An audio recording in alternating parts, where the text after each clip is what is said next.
In 2020, the World Economic Forum estimated that AI might destroy 85 million jobs by 2025. A 2022 study by the US Government Accountability Office found that between 9 and 47% of jobs could be automated, particularly jobs requiring lower education levels or more routine tasks. Not surprisingly, workers, particularly low-skilled ones, perceive automation, specifically robots, as threatening to their jobs. Fear and resentment towards job-stealing machines are not new. Throughout the series of overlapping industrial revolutions in history, many jobs were indeed diminished or replaced by machines. Yet other jobs were created over time. They're the words from part 3 of our guest's brilliant book, The Magic Conveyor Belt. Welcome back, Professor Yossi Sheffi. Hi, Aidan. Nice to see you again. Great to be with you again, sir. And I learned so much from this book. I'd love to, before we get into part 3 and 4, which paint both sides of the argument here, the dystopian and the utopian view, which I feel you're certainly an optimist. At the end of the day, I'm an optimist. Yeah. I thought we'd give a quick overview, as you do in the book, of the industrial revolutions and this resistance to automation that's always been there. Yes. So clearly, the first industrial revolution moved from manual production to machine. Started in the UK actually between 1750 and 1850. The looms were mechanized. The second industrial revolution, 1850 to 1950, the assembly line, the telegraph, electricity. The third industrial revolution was the digital revolution, when we had PCs and phones and Wi-Fi and fiber optics and containers, very important for supply chain management. And the fourth industrial revolution is what really we're living through today. It's we're living through the widespread use of connected devices, IoT, AI, conversational computing. There's also something called the fifth industrial revolution, which is the EU is running. It's more aspirational. It's not really happening yet. They hope that the fourth industrial revolution will turn into something that that advanced tech will work with people and will not just displace people and solve problems that people cannot solve otherwise, and basically amplify human creativity. The important point in this, that there were always resistance, in many cases violent resistance. The Luddites in the first industrial revolution, the Hunger March, the second industrial revolution, there were always problems. Yet and by the way, a few jobs were lost. Some jobs were really lost, in the sense that we don't have any more elevator operators. We don't have any more telephone exchange operators. We don't have, computers used to be a job description. I mean, that's a lot of women used to sit in big offices and do financial statement and do accounting. Telegram messengers, cockpit crew used to have 5 people in the for airline. Now it has only 2, and you really need no one, but we still have 2. So some jobs were lost. If you look, for example, we can give more example later, but the most important thing is that many more jobs were created. In fact, Oxford research 10 years ago said that, close to 37% or 40% of the job in the US will disappear by 2023. Yet, but 2023 is here, and we are living with 3.5% unemployment, which is the lowest ever. So it's as Niels Bohr once said, it's difficult to predict, especially the future. So it's hard. It's a moving technology. It's not yet stable. Some things are working very well with AI. Right now, that's what people are most worried about. We can talk about AI versus generative AI, but throughout history. And the reason I talk in the book about history is because I don't know what the future is. And when people try to forecast, they look at history. So at every big change, there was, people thought that, people thought that when the slide rule came, the end of mathematics. No, but people lost the ability to estimate. Actually, we were not very good at estimate. So that things that there are some changes, but by and large, many more jobs were. The population grew, and we still live with low unemployment. So many more jobs, and we can give more example of job creation. Well, come back to that, because I think you finish with that and the desired skills that are most coveted today as well towards the end of the book. But I thought we'd maybe pull on a couple of things that are really relevant to resistance to change. And this goes for both new technologies, but also innovation itself. You talked about, for example, eBay and PayPal, these kind of companies, that these two-sided platform companies, that one of the reasons they actually snuck into society and had proliferation was because they came in before the 2008 crash. So there wasn't the hyper regulation, for example. And in the book, it's a brilliant read about this, where you talk about the resistance using regulation to resist changes as well. And this is just like plugging the dam, like the little Dutch boy with the finger in the dam, because the change will eventually come. Yeah. What I'm saying this, one of the points I mentioned in the book is that some people are freaking out with especially with generative AI, and I said, chill, basically. It happens so much slower than people think. I give the example that a job that disappeared, the telephone exchange operators. 1892, AT&T invented the automated exchange.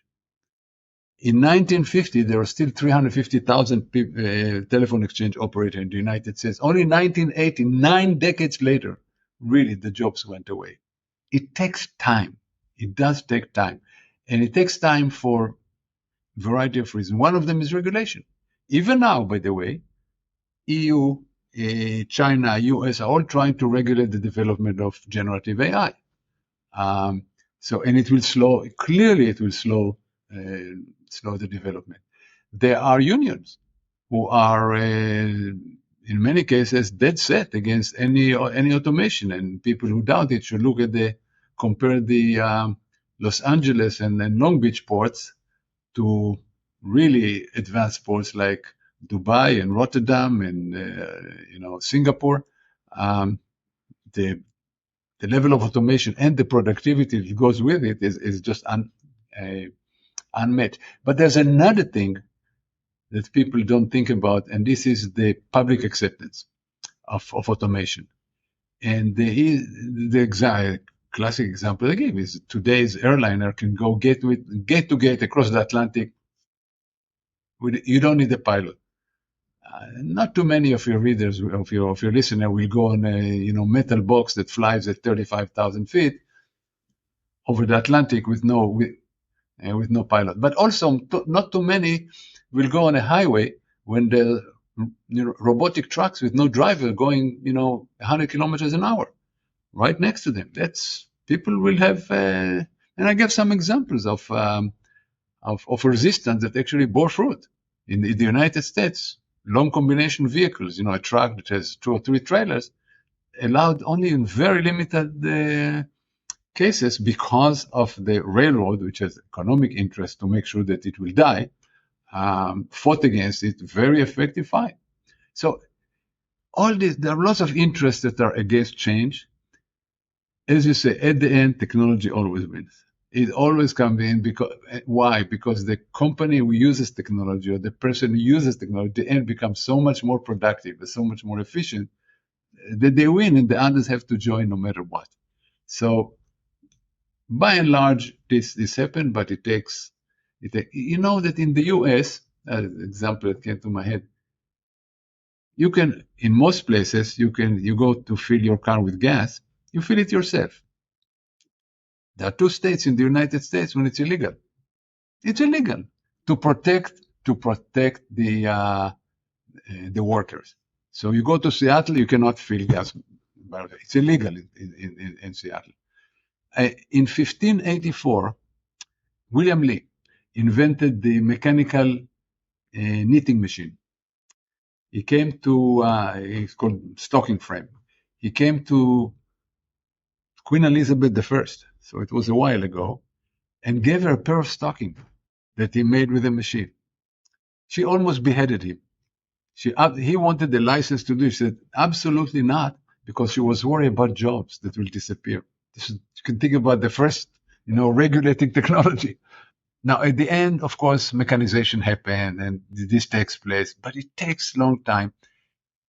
If I may, I'll jump to one point I make in the end of the book, that companies should right now, and workers should not think about upgrading skills and getting ready for what's coming. In fact, I just wrote, it's not in the book, but I just wrote, you may not know it, but there are a lot of strikes now in the US. The auto worker strike, the Hollywood strike, UPS just got a good contract. So lots of labor. And I wrote the piece, it's on Harvard Business Review, actually, coming up. It's online probably already, saying that all these workers are negotiating the wrong thing because they're all focused on today, on getting X more. Said, what you should, right now you have some leverage because people still need the workers. You should negotiate on how you work in the advanced AI world. What you should demand, okay, salary, fine. But you also should demand that the company will absolutely invest in upgrading your skills, not just giving you a few more cents per hour. That's short-term thinking. People have to get ready for this, but there's time, and unions should think about that's what they should be negotiating. Make sure that the company invests in you. That's what's important. Your point there, I love the story about the trailers and how the US Congress actually backed the railways, and actually there was $1 million campaign, multi-million-dollar campaign in the newspapers, on the TV. There was TV ads that you describe in the book. I'm going to write about it and actually just bring attention to that because it's so important what you said there. And what I thought was crazy was, to your point here, instead of actually spending those multi-million dollars to defend, what if they actually used it as an offense and went, actually, we're going to invest this money in innovation and change and actually... Yes, that's the point. Rather than invest the money in stopping technological progress and efficiency and productivity, this is so backwards thinking. But by the way, the rules still apply today. Yeah. The campaign was a fear campaign. Basically, you are so afraid. And the data did not support it. There were actually less accidents with the long combination vehicles because drivers are a lot more careful. It's harder to drive. Didn't matter. The fear, because they didn't go to Congress, they went to the public, and the public wrote the congressman. Didn't work. So it's pathetic that this thing takes place, but they do. There's a guy, a friend of the show, a guy called David Kerrigan. He wrote a book called about driverless cars. Essentially, he was telling me that while it's hard to find if this is a fact or not, but when first cars started proliferating in the marketplace, the people were paid to, actually, poor people were given money and said, we'll look after your family if you jump in front of the car, in order to actually to show that the cars are unsafe. And I was like, kind of going, this is just a modern day version of that. I'll tell you a fact that you can find out. In Chicago, when the first car came, in front of the car there used to be a man with a flag going to alert the public that there's a car coming. It's so now we have the driver and a flagman, not Yeah, but it's just like, I think the point here that I thought was really important is, regulation is a short-term game. Use it if it's to buy yourself time. And then secondly, that why not reinvest that energy and that finance into yourself as a person, like you said, reinvest in your skill. Sometimes regulation makes sense when the risks are unknown. For example, there are a lot of people calling to some stop or regulation of generative AI because nobody knows where it's going. Even the people who develop it don't understand exactly how it works. So, okay, I can understand there may be risk. And then it's interesting, the EU, the China, the US are all thinking about how to regulate. It's not easy. But the interesting thing in this case, And why I'm actually, one of the reasons that I'm optimistic is I'm old enough to have been there in the early days of the internet. And we were all very excited. Here comes something that could connect all humanity and do things together and all the information and all this. Nobody told us about identity theft. Nobody told us about terrorists, talking to each other and plotting something over the internet. Nobody told us about cybersecurity problems, stealing our data. Now, in the very early days of AI, the developers are putting guardrails around it. The developers are talking to the government about regulating. They all understand that we don't want to make the same mistakes again. So that's one reason to be optimistic about it. I'm going to move on because what I love what you do is you give us a language and a framework, and I just want to say how comprehensive this book is. It's not just about supply chains. If you are anybody in the world and we're facing this period of absolute VUCA, this book is so useful for the language and the frameworks and just the examples that Yossi gives. You say here in a section called the anatomy of logistics, jobs replaced by machines. So this is really important. There's two basic functions you tell us of logistics: warehousing and transportation. Both areas are experiencing substantial automation efforts that may lead to job losses and job changes for logistics professionals. Maybe you'll share your observations about these two functions, because they're actually what's being changed. And as you say, it's creative destruction. They'll be broken down and they'll be recalibrated, but there's a place for the human in the future. Exactly. So think about, let's start with warehousing. Think about Amazon.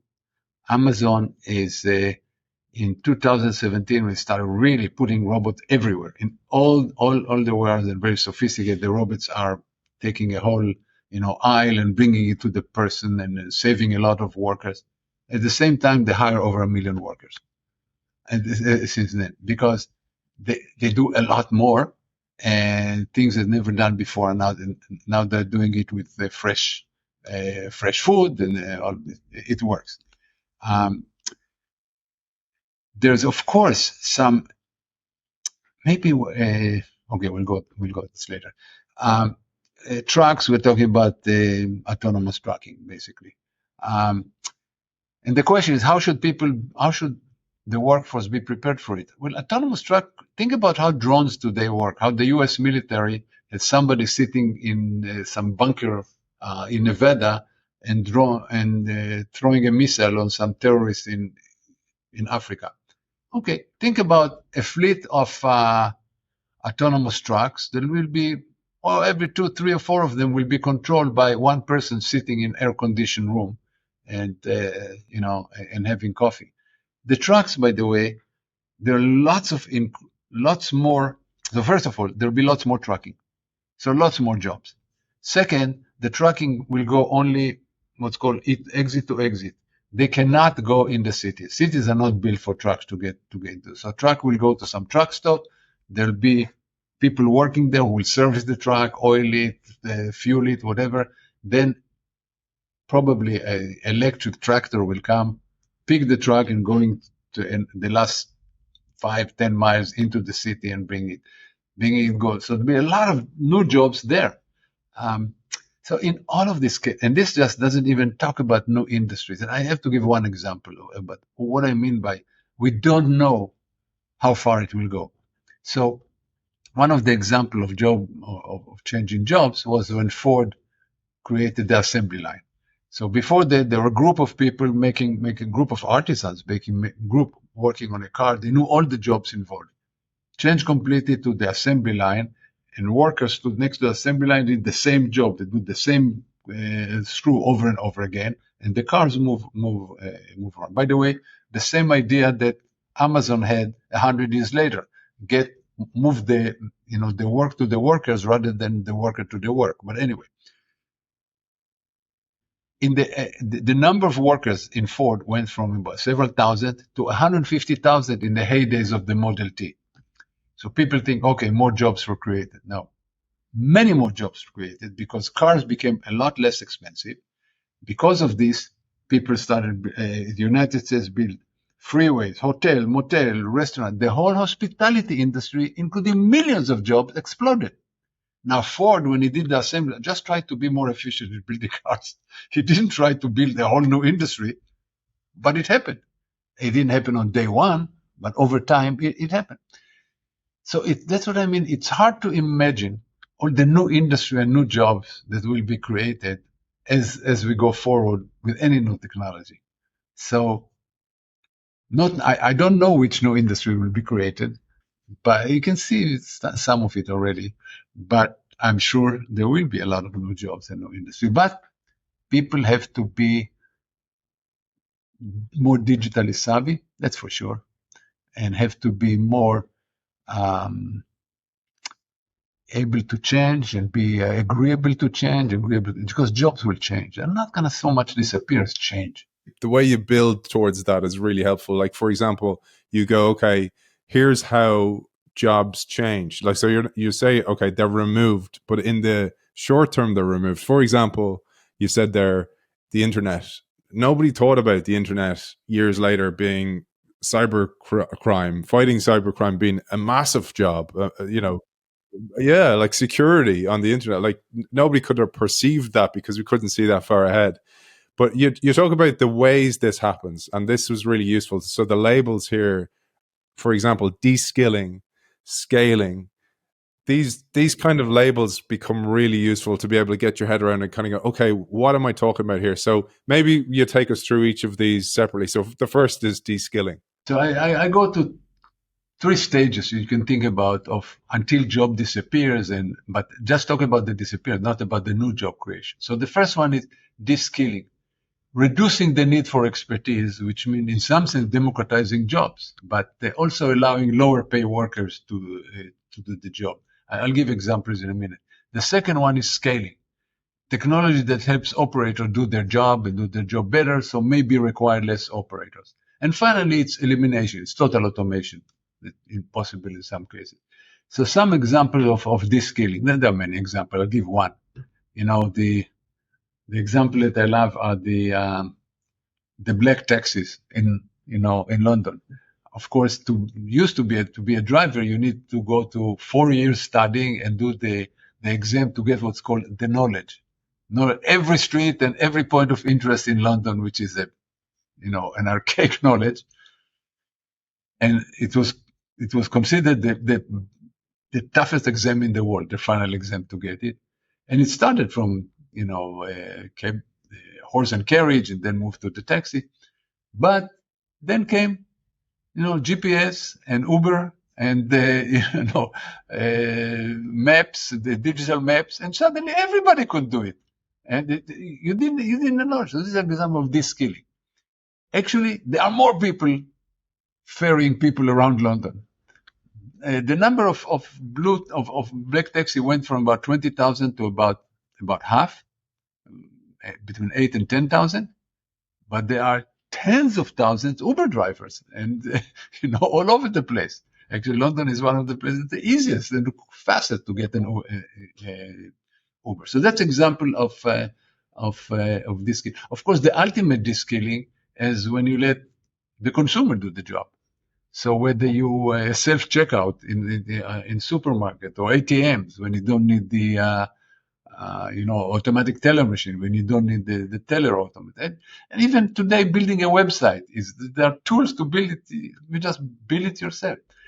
Now, scaling is when do more with less. So you have warehouse workers who will do all kind of tools and to do more, all kind of machinery. But the best example is agriculture.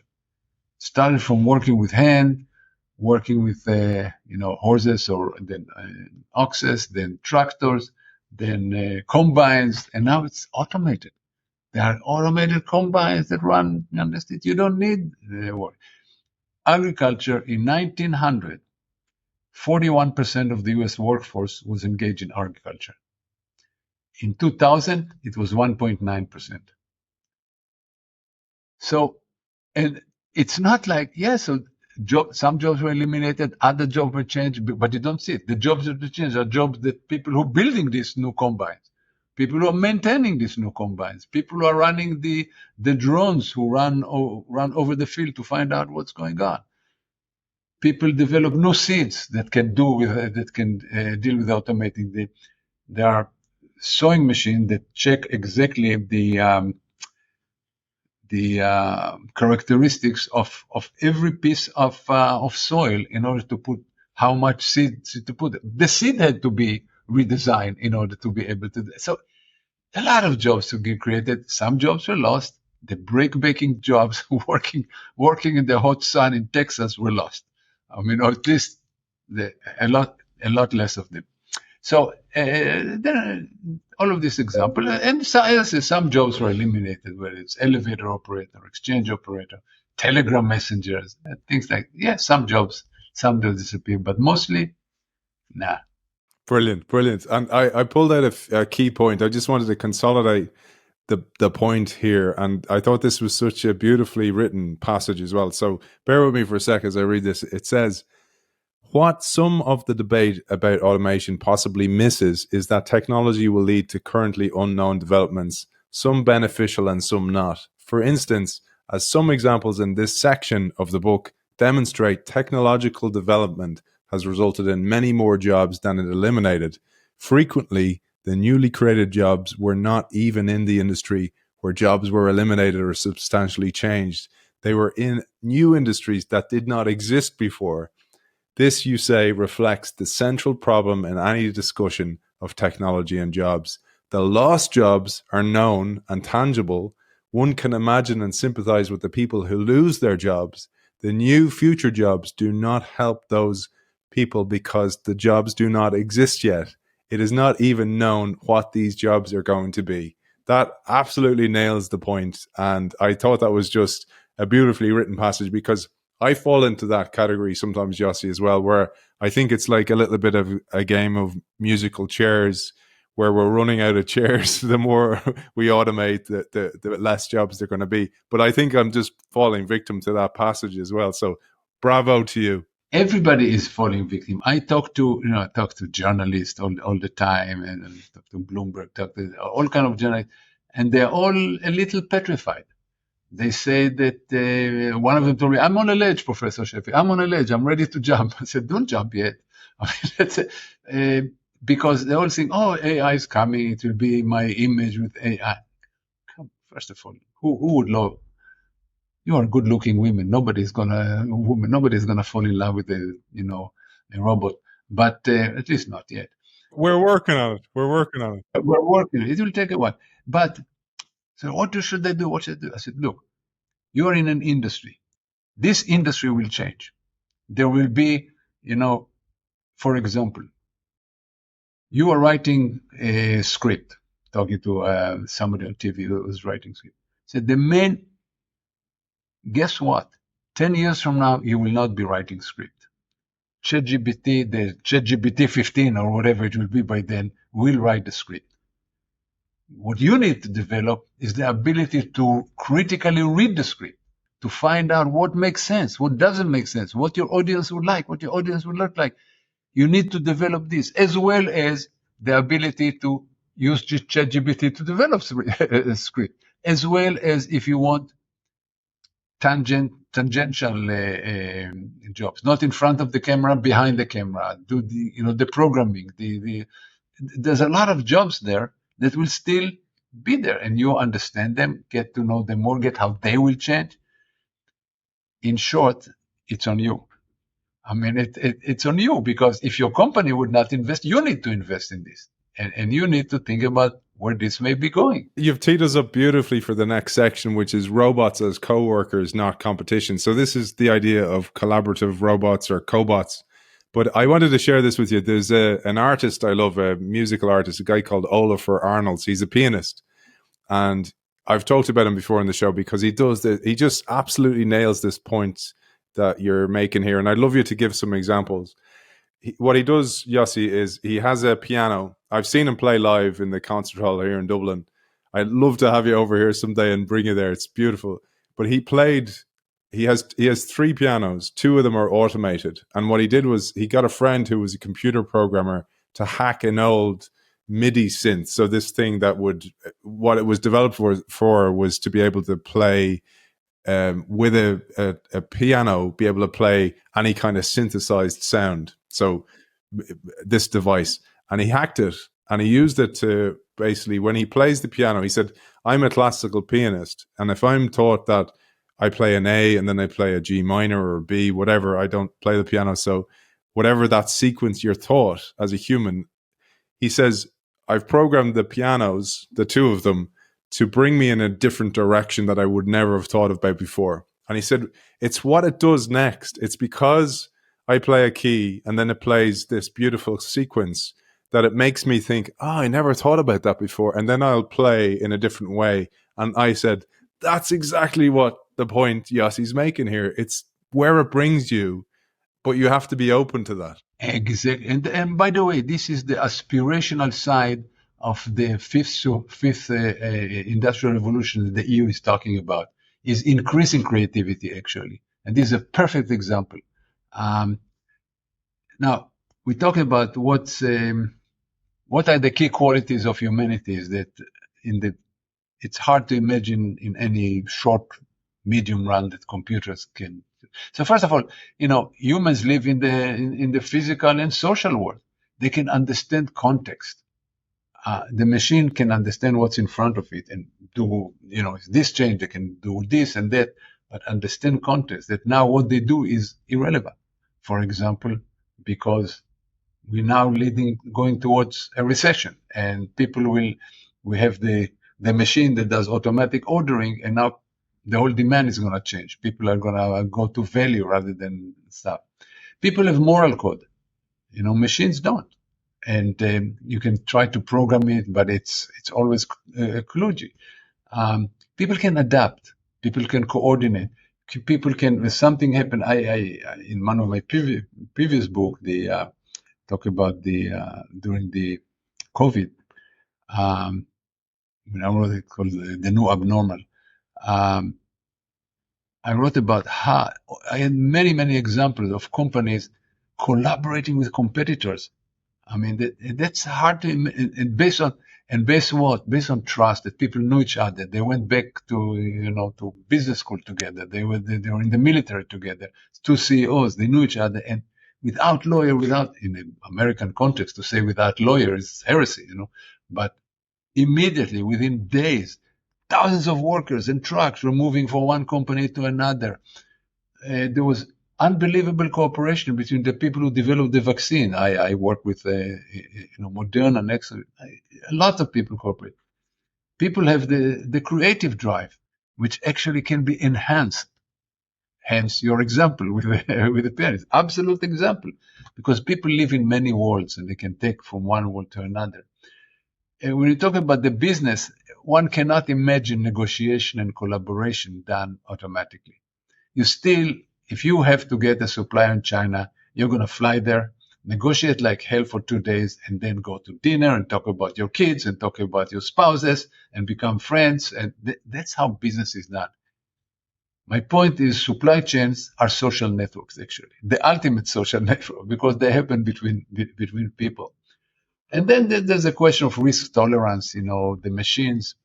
Risk tolerance is something that's not fixed, something that changes depending on the context. It's another example. All these things are things that humans still have, and they'll work with the machines and evaluate the merit and direct the machine to change when need, correct the machine failure, replace the machine. So, and since there'll be a lot more machines, there'll be a lot more work. There was one thing you said that was really interesting, which was with the changing demographics of the planet. So, for example, places like Japan and China, where people are living much longer, everywhere people are living much longer, which creates this kind of gap in pensions. So pension funds gap, etc. So you kind of go, well, that's happening. But one of the things I found fascinating from this section, where I kind of tracked back and I went, well, if people are aging longer, they're also working longer, and that's by they want to as well. They want to have a purpose other than just living. And one of the things you said here, which was really fascinating, was if you think about automation, it actually, things like an exoskeleton can actually help somebody work longer if they're older. Exactly. Not only this, because it is clear that it's the easiest job to replace are the more, physical jobs, because robots, that's what robots do. Exoskeleton help you. So the more jobs become, managing and coordinating, people who are older can do it as well. Now, that's again, people are fighting the wrong fight, especially in France. I mean, look, you're talking to a 75-year-old who is going to work until they'll take me out feet first. Because what I'm going to do, you know, Which you're, or, I can imagine you're fighting with your exoskeleton on, man. yeah. Well, in my job, I can teach, I can, do research. So it's not a problem. You look But great for I'm 75, by the way. People who aren't watching this, Yossi, no way you look 75. You're doing something right. well, the calendar doesn't lie, so I'm okay. I'm fine. I'm still having fun, still having. But I'm looking at it's people who retire, and the unfortunate thing, I feel they start declining after they retire because one needs purpose. So there are few lucky people who have tied to some social causes and start really getting into this. That's great. But many people, are not doing it. And of course, if you are French, you think that retiring at age 62 is God-given right, even though the 62 age was when people lived until they were 55. So doing retiring at 62 was nothing. Now people are living into the 80s, 90s. In fact, we know a lot of people who live in a retirement community that we are kind of half members in. Um, it's a big community, but it has about 30 people or over 100, and totally with it. A lot of faculty, tell jokes, and it's really amazing. I try to talk to them just for the fun of it. It's just or to make me feel good that maybe I'll reach it. Yeah, I believe we will. And I think, this goes back to one of your points is that when you have the money in the coffers, I mean, like as an organization, that's the time to invest in the future, not to defend the past. And the same goes for you physically, like physically invest. Yes. Oh God, yes, yes. No, absolutely yes. Yes. This is the time. When I talk to workers, right now you have leverage. They still need you.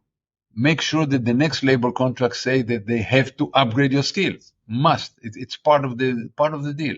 Companies, now you have the asset, you have the capability, you have still the profitability. What are you waiting? You're waiting until some startup will obviate you.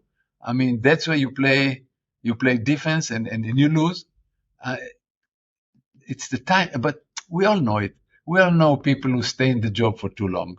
CEOs, university president, what have you, politicians in the United States stay on the job for too long because the classic is to live at the top, be able to live at the top.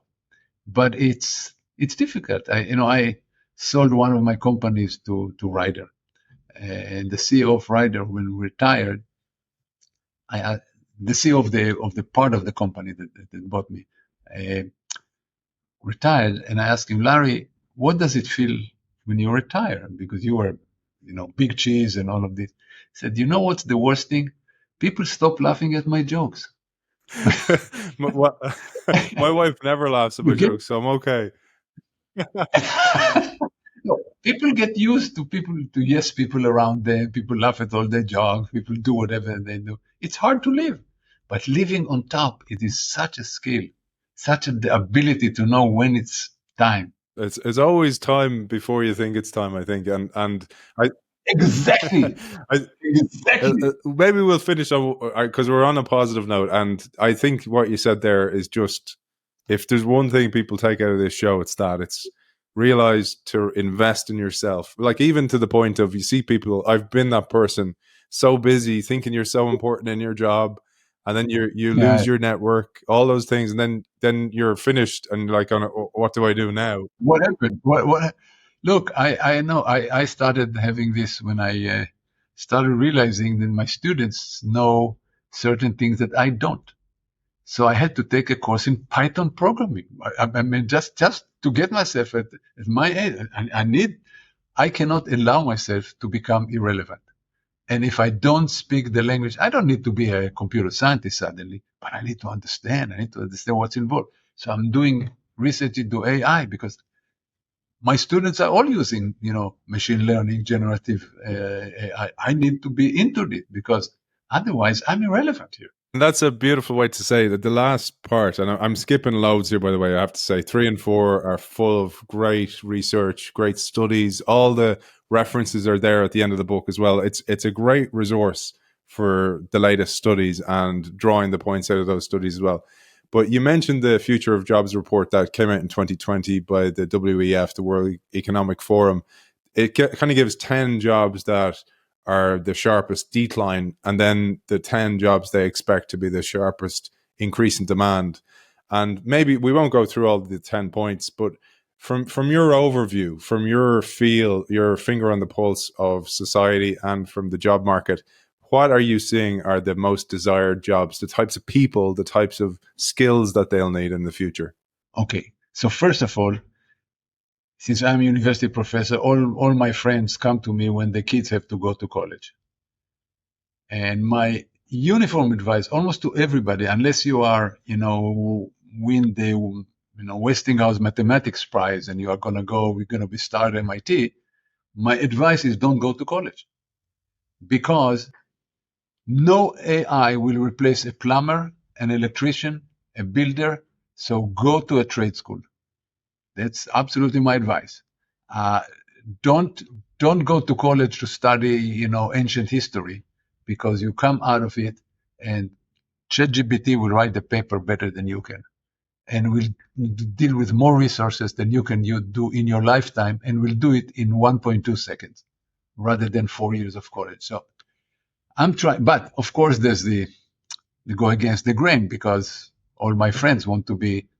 My kid goes to X university. My kid goes. It's a parent pride. So they send the kids to school. The kids, and in the United States, it's outrageously expensive. So people come out with debts that are anyway. It's a flawed system. So you ask what I said. First of all, think about jobs that you do with your hands and all. And the reason is generative AI, because for the first time, jobs that are being threatened are jobs that require cognitive ability. The first time. To be sure, I also, some of the jobs that, there's a problem here because when I talk to many companies, they say, for example, junior lawyer, junior programmers, these are in danger. Clearly, there's not going to be a robot that's going to argue in front of the US Supreme Court. There's not going to be, a complicated murder case is not going to be handled by a robot, but the simple job, the simple programming job. And I tell these people, do you realize even what you're saying? How you get to be an experienced lawyer if you don't hire, if you leave all the simple jobs to the machine? You'll never have. So within 10 years, you will never have anybody because you have to grow them. You have to be. This is the challenge, to make sure that people and machine can work together. So the lawyer will actually understand the work, do the work, be able to judge the generative AI, just as important, and be able to argue cases, even when they're junior, because otherwise you don't trade them. I don't think in the United States, clear the number of lawyers is not going to go down. It's only going up because we sue for everything. But in the number, I don't think the number of computer programmers will go down because there's more and more technology, more and more digital technology that's required. So there'll be some jobs that be open. We see jobs like bank tellers. Okay. Even though, again, people forget that it's dealing with people. Like my wife hates to go. She will not go to supermarkets that are totally automated because she likes to go to Whole Food supermarkets, when you can automate and not, because the clerks are hi, and how are you doing? And they talk for half an hour, and she buys something. I mean, there's a social dimension to all these interactions, which I don't think. So there'll be some bifurcation. There'll be retail outlets that will be totally automated, retail outlets that will say, no, we are a service operator. We like the human touch. And then there'll be a combination. You think about when you call your any company customer service, you talk to a chatbot, basically. It's AI, just generative AI for the most part today. It used to be press 1 to go here, press 2 to go here, press 3 to go here. No, now you're talking, and the machine is talking back to you. However, at one point, either you get frustrated and start screaming, at least in the US, you scream agent, agent, agent, or the machine gets frustrated and an agent comes.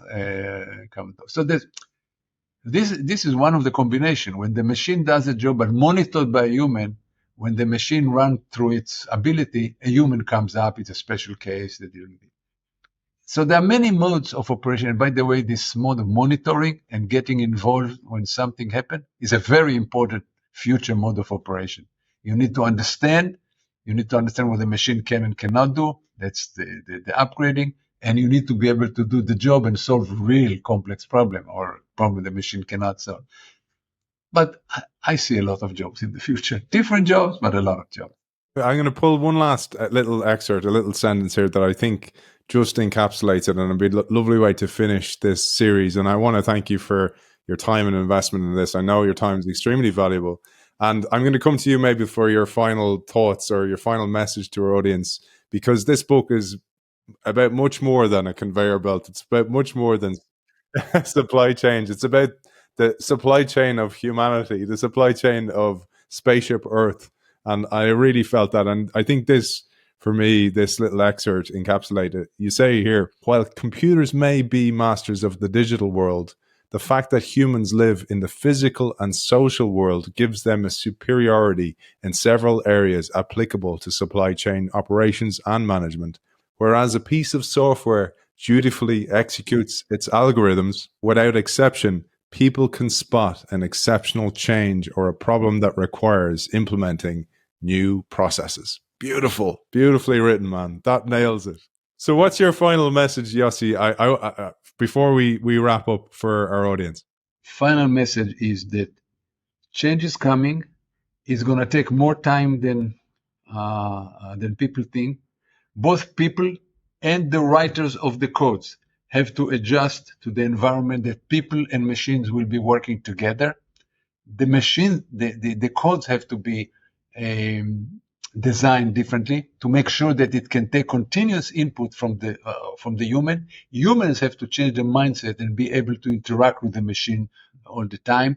But I think I can see only good future. So I'm as I say, I'm an optimist. I see so many possible jobs coming and interesting jobs. Professor Yossi Sheffi, author of The Magic Conveyor Belt, a magnificent book that goes much deeper than supply chains, as we talked about. I want to thank you sincerely for your time and investment in this show. Thank you very much. Sure. Thank you, and appreciate the opportunity.